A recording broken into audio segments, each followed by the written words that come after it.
లేవియాకాండం 19వ అధ్యాయం మొదటి 8 వచనాలు ధ్యానించుకుని ప్రార్థనలోకి వెళ్దాం.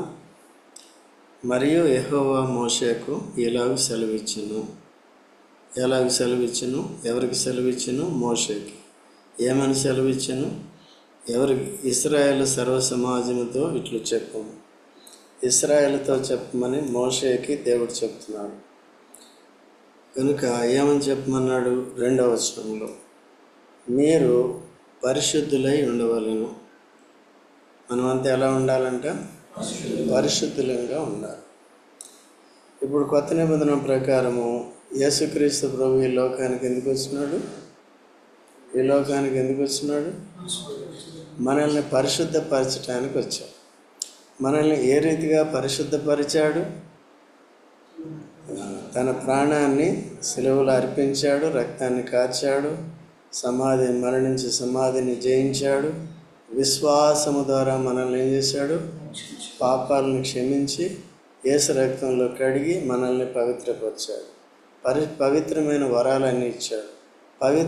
పరిశుద్ధాత్మతో మనల్ని అభిషేకించాడు, లేక ముద్రించాడు. సో దేవుని వాక్యం రక్షణ పొందిన వారందరికీ పరిశుద్ధంగా ఎలా జీవించాలనే హెచ్చరికలే ఉన్నాయన్నమాట.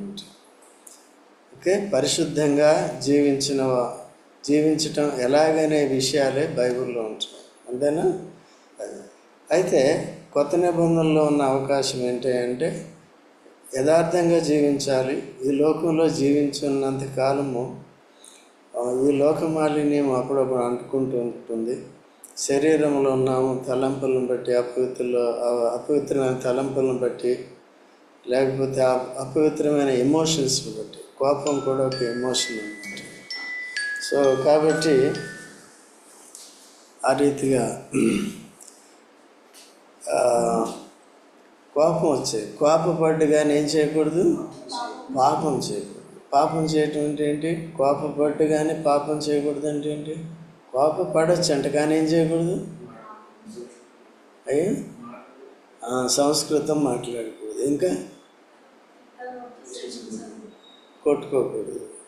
అదే యేసుక్రీస్తు ప్రభు కూడా ఏమొచ్చింది? కోపం వచ్చింది. తన మందిరాన్ని, తన దేవాలయాన్ని వాళ్ళు పాడు చేస్తున్నారు, అక్కడ వ్యాపారం చేస్తున్నారు. కాబట్టి కోపం వచ్చినప్పుడు ఏం చేశారు? అందరినీ కొట్టేశాడా? ఊరికి బెదిరించాడు కదా. కొరడా తీసుకుని ఇట్లా బెదిరించి పంపిస్తాడు అన్నమాట. అంతవరకే మనకు పర్మిషన్ ఉంది, కానీ కొట్టడానికి కొట్టుకోకూడదు. ఓకేనండి? సో కోపపట్టు కానీ ఏం చేయకూడదు?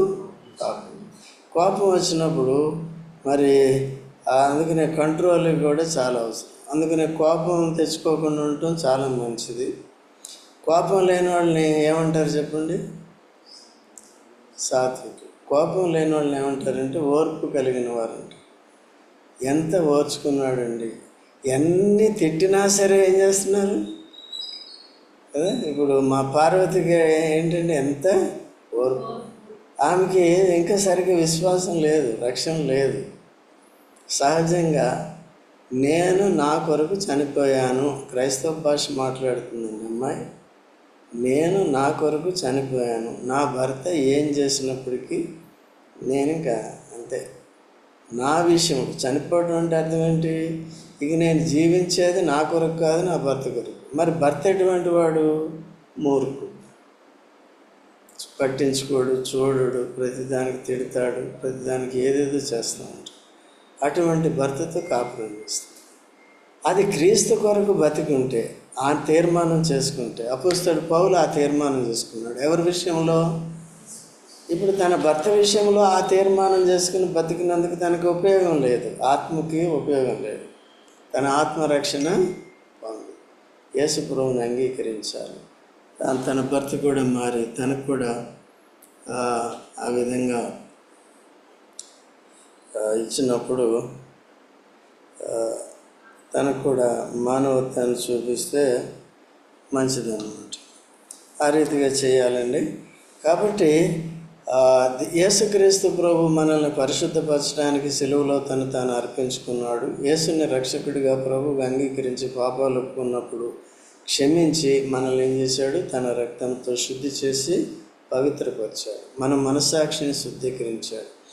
మనం క్షమించిన పాపాలకి ఎన్నటికీ కూడా జ్ఞాపకం చేసుకోనని వాగ్దానం చేశాడు. తప్పు జరిగినప్పుడల్లా కూడా ఇప్పుడు కృప దొరుకుతుంది కాబట్టి ఒప్పుకున్న వెంటనే ఏం చేయాలి? విడిచిపెట్టాలి. విడిచిపెట్టి ఆ విధంగా కనికరాన్ని పొందాలి. అందుకనే కొరింథీయులకు అదే మాట పౌలు కూడా చెప్తాడు. ఏమని? క్రీస్తు యేసునందు పరిశుద్ధపరచబడిన వారే పరిశుద్ధముగా జీవించుటకు. పరిశుద్ధపరచబడిన తర్వాత మనం ఎలా జీవించాలి? అపవిత్రమైన వాటి జోలికి పోకుండా కాపాడుకోవాలి. అందుకనే యోహాను పత్రిక 1 యోహాను 5:18 ఏమంటాడు? దేవుని మూలముగా పుట్టినవాడు పాపము చేయడు. ఎందుకు చేయడు? తను తాను భద్రపరుచుకుంటాడు. భద్రపరచుకోవాలి అంటే కంట్రోల్ అనేది రావాలి. అందుకనే అపోస్తలుడైన పౌలు 2 కొరింథీ 7:1 ఏమంటాడు? ఈ వాగ్దానములు మనకు ఉన్నవి కనుక దేవుని భయము చేత ఏం చేయాలంటే పరిశుద్ధతను సంపూర్తి చేసుకొనుడి అంటాడు. ఇప్పుడు యోసేపు ఒక స్త్రీ తనని పాపానికి ప్రేరేపించినప్పటికీ తాను ఏం చేశాడండి? దేవుని ఎదుట ఇంత అపవిత్రమైన కార్యం ఎలా చేయగలుగుతాను అని తను తాను అపవిత్రపరచుకోవడానికి ఇష్టపడక ఏం చేశాడండి? అక్కడి నుంచి పారిపోయాడు. అంటే దాని అర్థం ఏంటి? దేవుని భయాన్ని బట్టి తాను ఏం చేశాడు? భద్రపరచాడు. ఇవన్నీ వింటాం, చదువుతాం, దీన్ని అంతగా నేను అటువంటి చేయట్లేదు కదా అంటా. ఏవేవో ఒకవేళ ఫిజికల్గా ఉండకపోవచ్చు, శరీర రీతిగా ఉండకపోవచ్చు, కానీ తలంపుల్లో వచ్చే అవకాశాలు ఉంటాయి. కాబట్టి ఇవన్నీ కూడా కొద్దిగా జాగ్రత్తగా చూసుకోవాలి. మీరంతా మంచివాళ్ళు అట్లా లేదు. అయితే కొంతమంది ఉంటారు, ఎవరైతే వాక్యం వినరో, ఎవరైతే సహవాసంలో ఉండరో, కేవలం ఆదివారం వస్తారు, లేకపోతే కొన్ని ఎందుకులే నాకు మంగళవారం గురువారం ఉంటే చాలు, సండే ఉంటే చాలు అనుకుని కొంతమంది ఉంటారు. సో మిగిలిన లేఖనాలను నేర్చుకోక చాలా నష్టపోయేవారుగా ఉంటారు.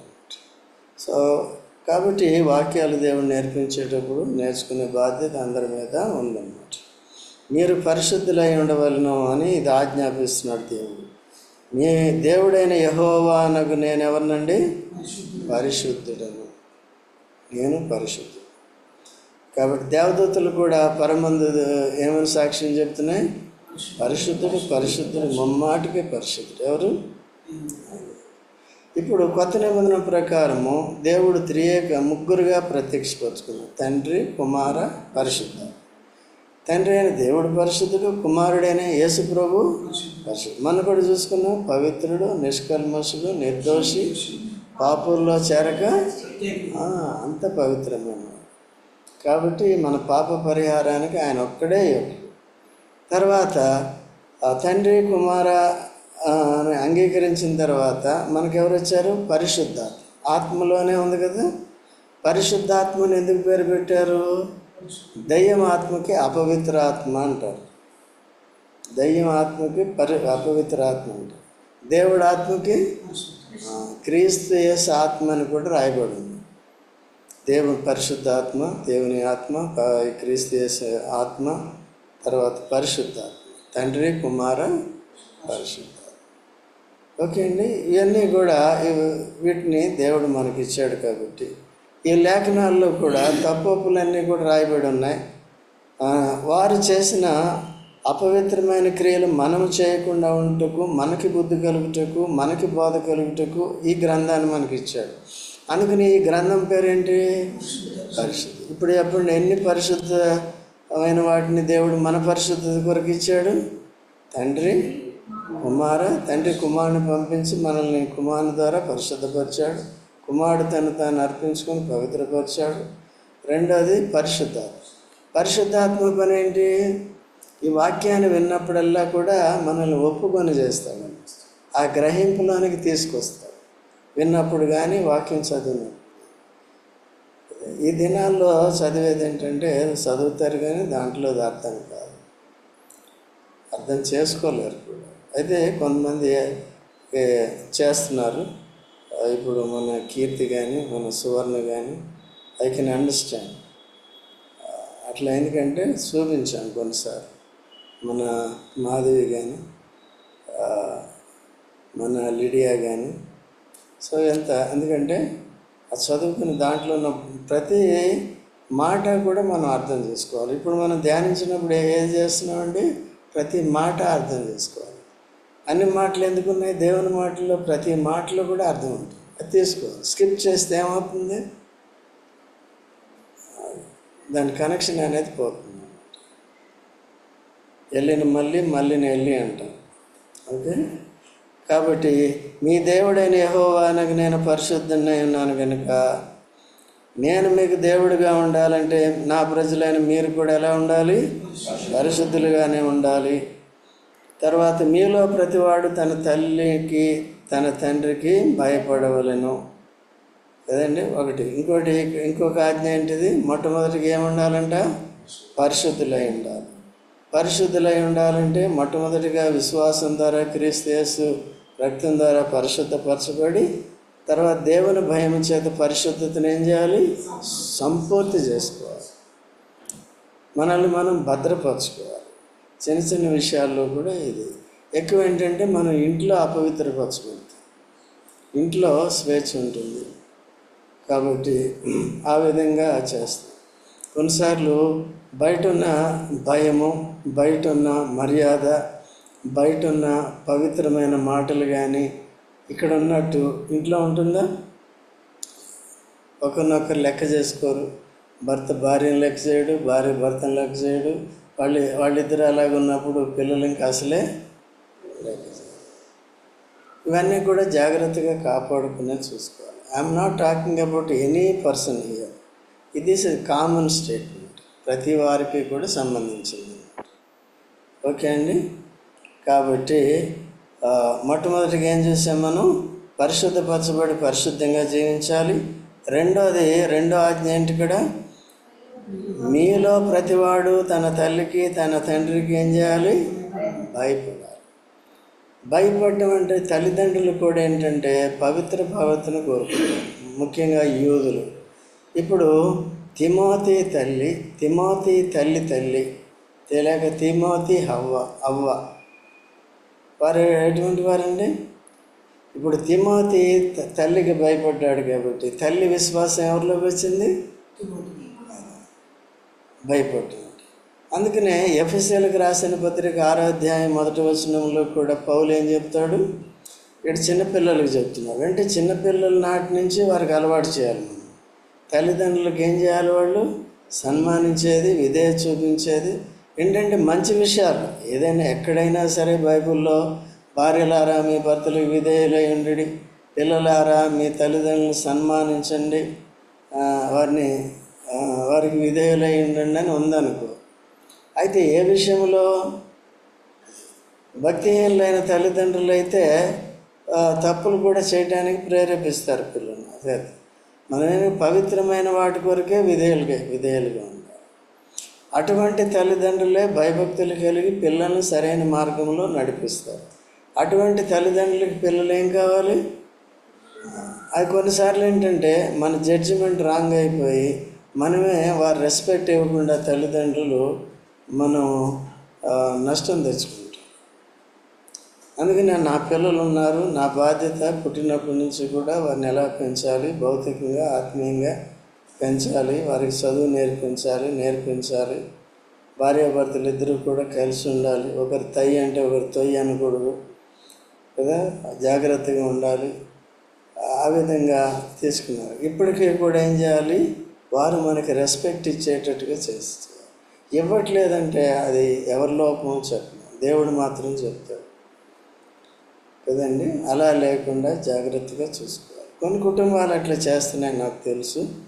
సో బట్ అట్లా అందరూ కూడా ఆ విధంగా సిద్ధపడితే ఆ కుటుంబాలు సరిగా ఉంటాయి. మొట్టమొదటి ఎవరికి భయపడాలి? దేవునికి. రెండోది ఎవరికి భయపడాలి? చిన్నపిల్లలు తల్లిదండ్రులకు భయపడాలి. పెద్దళ్ళు అయిపోయిన తర్వాత తల్లిదండ్రులు మీకు డిపెండెంట్స్ అవుతారు కాబట్టి మన మీద పెత్తనం చలాయించుకోరు కదా. ఇప్పుడు నయోమి మా ముందు అనుకోండి, పెత్తనం చేయకూడదు. ఆమె డిపెండెంట్ కాబట్టి ఆమె ఒకవేళ సరిగ్గా అవగాహన లేదు, ఆమెకు ఆలోచన శక్తి లేదు. అయినప్పటికీ మన బాధ్యత ఏంటి? జాగ్రత్తగా చూసుకోవాలి. అంతేగాని నువ్వు నీ భార్యని ఎలగొట్టు, నీ భార్యతో మాట్లాడుకుంటే అట్లే వినకూడదు, అట్లా చేస్తారు చాలామంది. నా భార్య కంటే ఎవరు ముఖ్యం? తల్లి ముఖ్యం, తండ్రి ముఖ్యం, లేకపోతే వాళ్ళే ముఖ్యం. భార్య అంటే మా వాళ్ళు ముఖ్యం. అదే ఇద్దరు తక్కువ వాళ్ళు కాదులే, అర్థమైందండి? అట్లా ఉంటారు.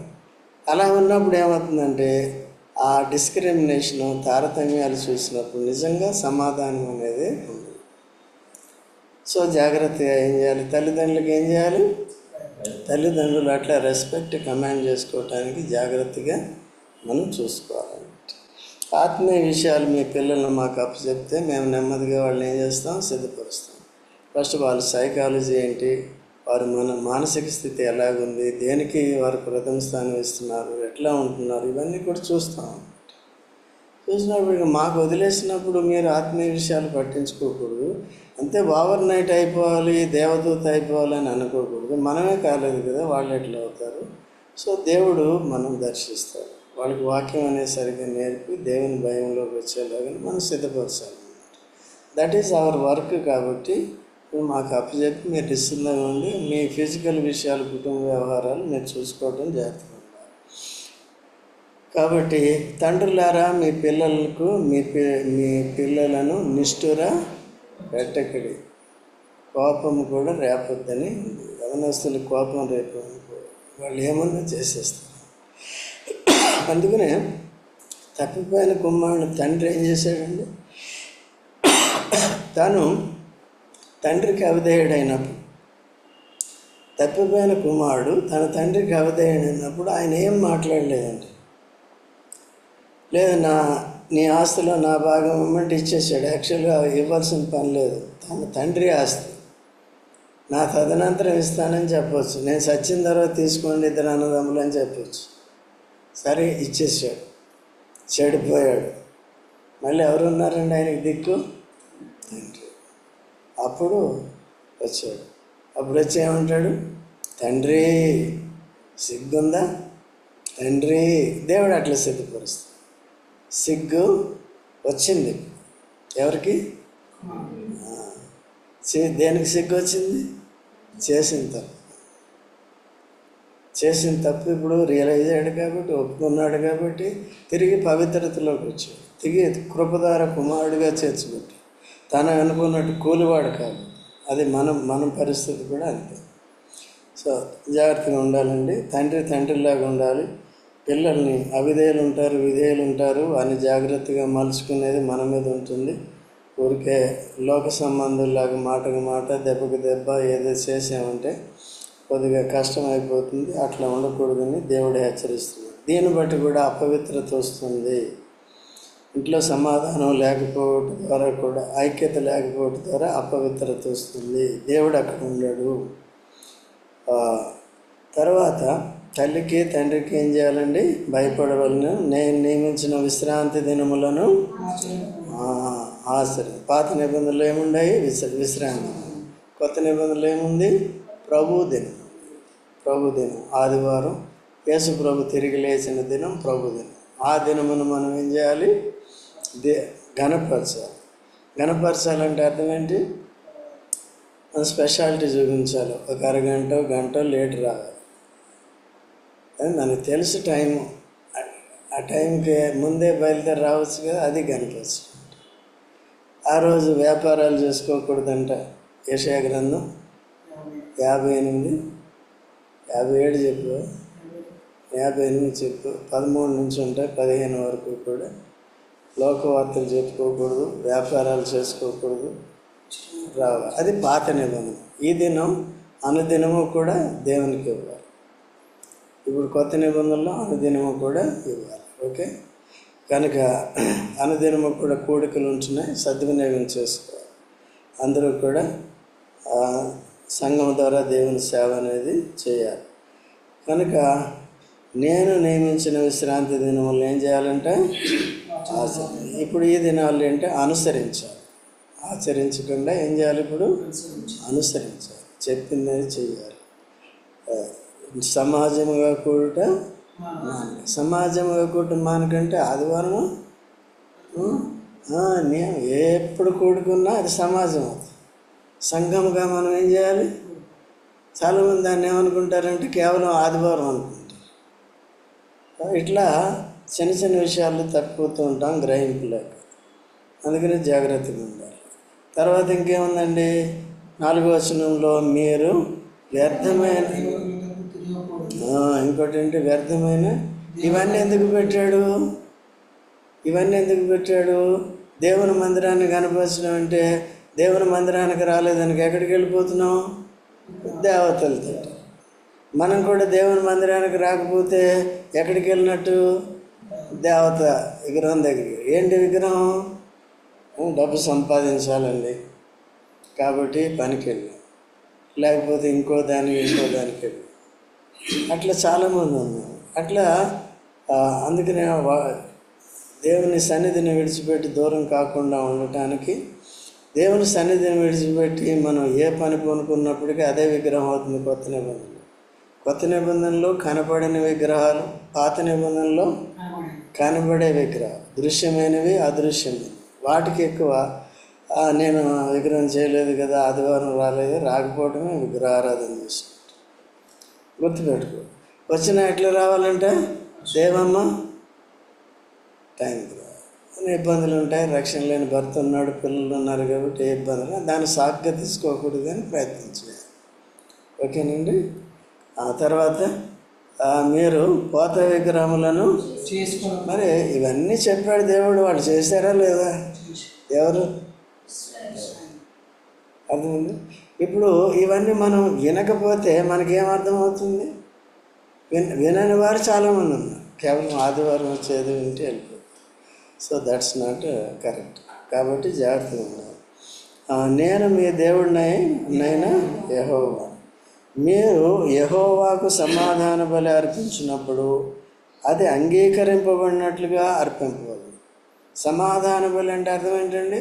చేసిన తప్పుల్ని ఒప్పుకొని సరిదిద్దుకొని కడగబడాలి. సరిదిద్దుకోవడం అంటే ఇంకెప్పుడు చేయి, చెప్తానే ఉంటాం, చేసేది చేస్తానే ఉంటాం.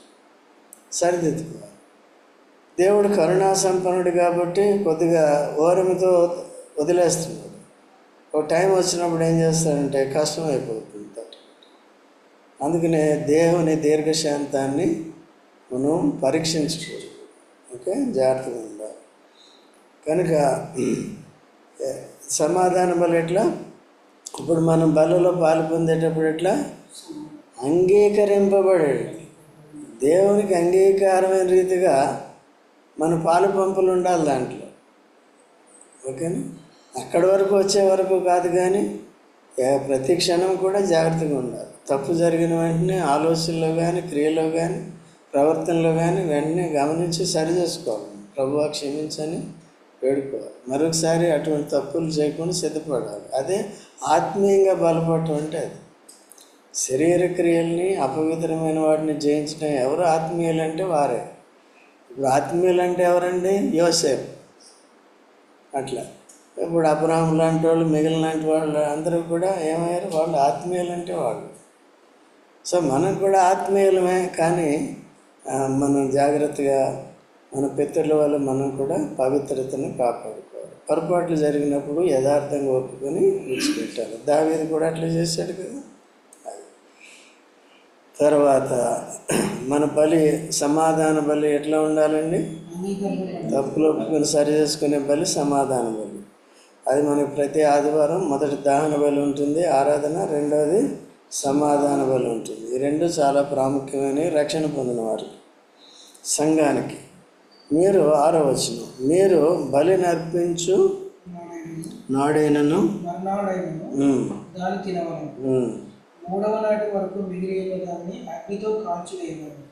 చూశారండి. ఆ బలి మీద ఉన్న బలిని ఎప్పుడు తినాలంట? ఆనాడైనా మరునాడైనా 2 days, 3rd day మాత్రం కాల్చుకోవచ్చు. ఆనాడు మన్నా అని కురిపించాడు, అది మరునాడు సైతం తినకూడదని చెప్పాడు. ఉదయం సాయంకాలం. అంతేగాని అది మరునాడు ఉంచుకుంటే ఏమైపోతుంది? కుళ్ళిపోతుంది, పురుగులు పట్టేస్తుంది.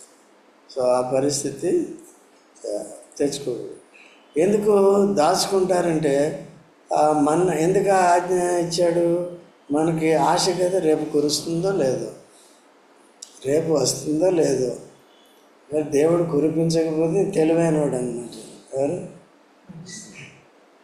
కదా, దేవుడు ఒకసారి స్టార్ట్ చేసి వారు నేను కురిపిస్తాను, నేను పోషిస్తానని చెప్పినప్పుడు మానేస్తాడా? తన బాధ్యత. మీ పిల్లలకి మీరు ఎంత బీద పరిస్థితుల్లో ఉన్నప్పటికీ తల్లిదండ్రులు వాళ్ళు తిన్నా ఏదో ఒకటి పెడతారు పిల్లలు కదండి. అట్లా తండ్రి అయిన దేవుడు పోషిస్తారు. అయితే ఇప్పుడు మనం పెద్దవారం కనుక ఆ శరీర జీవితంలో సరిగా అర్థం చేసుకుని ఆయన్ని సన్నిధిలో సమాధాన బలి సరిగా అర్పించేది నేర్చుకోవాలి. అంటే ఎప్పుడూ సమాధానంగా దేవునితో ఉండేది, మనకి ఆయన మధ్యలో ఎటువంటి అపవిత్రత లేకుండా జాగ్రత్తగా చూసుకోవాలి. అపవిత్రత చోటు చేసుకోకపోవడం అసంభవం మానవ రీతిగా. ఒకవేళ నేను పరమ పవిత్రని చెప్తే ఓకే, ఇట్స్ గుడ్. బట్ అది దేవుడికి తెలుసు, నీకు తెలుసు. అట్లా చెప్పుకునే దానికంటే కూడా ఎప్పటికప్పుడు పరీక్షించుకునే మనసు అనేది కావాలి. తర్వాత ఏముందమ్మా? ఇప్పుడు మనం రొట్టె కూడా ఎప్పుడు తినాలి? అప్పుడే తినాలి. ఓకేనా? లేదు ఉంచండి, నేను 3 రోజుల తర్వాత వచ్చి తింటానంటే అందుకని ఈరోజు ఆదివారం ఈవినింగ్తో సమాప్తి, ఇంకేం ఉండదు. ఓకేనండి? ఇవన్నీ ఉంటాయి బైబిల్లో, చూసుకోవాలి మనం. తర్వాత మిగిలిన దాన్ని ఏం చేయాలంట? తర్వాత 7వ వచనం, 3వ నాడు దానిలో కొంచెమైనా తినేలా అది హేయమగును, అది అంగీకరింపబడు. దానిని తినవాడు తన దోష శిక్షను భరించును, వాడు యెహోవాకు పరిశుద్ధమైన దాన్ని అపవిత్రపరచును, వాడు ప్రజల్లో నుండి కొట్టివేయడు. అయోగ్యంగా పాలు పొందితే ఏమవుతుందండి? జీవితాన్ని సరి చేసుకోకుండా పాలు పొందటం ఎంతో. ఆ దినాల్లో ఇశ్రాయేలు 3వ రోజు తినేటువంటిది. 3వ రోజు తింటే ఏంటంటే అది అపవిత్రమైనది. దేవుని ప్రజల్లో నుండి ఏమవుతాడంటే ఆ వ్యక్తి కొట్టివేయబడతాడు, నెట్టివేయబడతాడు. ఓకే అండి? అందుకనే ఈ సమాధాన బలి ఇప్పుడు కూడా మనం ఎట్లా అర్పించాలి? ఇప్పుడు ఏమి నేర్చుకున్నా చెప్పండి. మొట్టమొదటిగా పరిశుద్ధపరచబడి పరిశుద్ధంగా జీవించాలి నిరంతరము. రెండోది, తల్లిదండ్రులను ఏం చేయాలి? మీరు పెద్ద తల్లిదండ్రులు అయిపోయారు కాబట్టి మీ పిల్లలు మీకు ఆ రెస్పెక్ట్ ఇచ్చేటట్టుగా చూసుకోవాలి. వారికి కోపం రేపడం కానీ ఏదో చెప్పడం కానీ ఉండకూడదు. ఆత్మీయ విషయాలు మందిరానికి నడిపిస్తే మేము చూసుకుంటాం. సహవాసంలో ఇటువంటి బాధ్యత మాకుంది, ఆ గ్రహం మాకుంది, ఆలోచన మాకుంది. ఒకరిని చూసి మాట్లాడి వీరు లెవెల్ స్పిరిచువల్గా ఫిజికల్గా ఎంత ఉందో తెలుసుకుని ఆ జ్ఞానము ఆ జడ్జిమెంట్ దేవుడు మాకు ఇచ్చాడు కాబట్టి అట్లా చేసి సద్వినియోగం చేసుకోండి. ఏదో మీ ఇష్టం, పర్వాలేదు. ఓకే? అట్లా మనం పెట్టుకునేది తక్కువ ఎందుకండి? తక్కువేది దేని కొరకు? ఉన్న వాళ్ళని ఏం చేయాలి? ఒక్కరినే కాదు కానీ కుటుంబాలను కూడా సిద్ధపరచు. ఓకే? రెండోది ఏముందమ్మా? 3వది, విశ్రాంతి దినాన్ని ఏం చేయాలి? కనపరచాలంటే రేటుగా రావాలి, ఆరాధన చేయద్దు, వాక్యం సరిగ్గా వినద్దు, బలలో పాలు పొందద్దు. ఇవన్నీ చేస్తే ఏం చేసినట్టు? అపవిత్ర పరిస్థితి ఏమవుతుంది?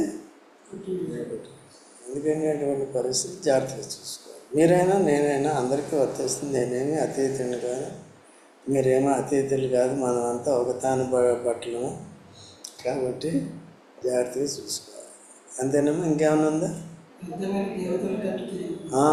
అది పైన ఉంది కదా, వ్యర్థమైన దేవతతో. వ్యర్థమైన అంటే మీటింగ్ ఉన్నప్పుడు రాకపోతే ఎక్కడికి వెళ్ళినట్టు? ఓకే? అత్యవసరమైన పరిస్థితి వచ్చింది, ఫోన్ వచ్చింది, డ్యూటీకి వెళ్ళాలంటే అది వేరు. ఏదో అత్యవసర పరిస్థితి వచ్చింది, హాస్పిటల్కి వెళ్ళాలంటే అది వేరు. కానీ ఏదో డబ్బు సంపాదన కొరకో లేకపోతే ఎంటర్టైన్మెంట్కో ఫ్రెండ్స్తో వెళ్తానని ఇక్కడికి అక్కడికి వెళ్ళిపోవటం ఏమవుతుందండి? అందుకని చెప్తాను, ఇక్కడ యవనస్తులకు కూడా, అంకుల్ మేము ఈ సండే టూర్కి వెళ్తాం, అక్కడికి వెళ్తాం అంటే వద్దని చెప్పి, అంత వెళ్ళారంటే ఏమవుతుందో తెలియదని చెప్పి ఇట్లా ఆపిన సందర్భాలు కూడా ఉన్నాయి. ఓకే, కాబట్టి జాగ్రత్తగా ఉందాం, ప్రార్థన చేసుకుందాం.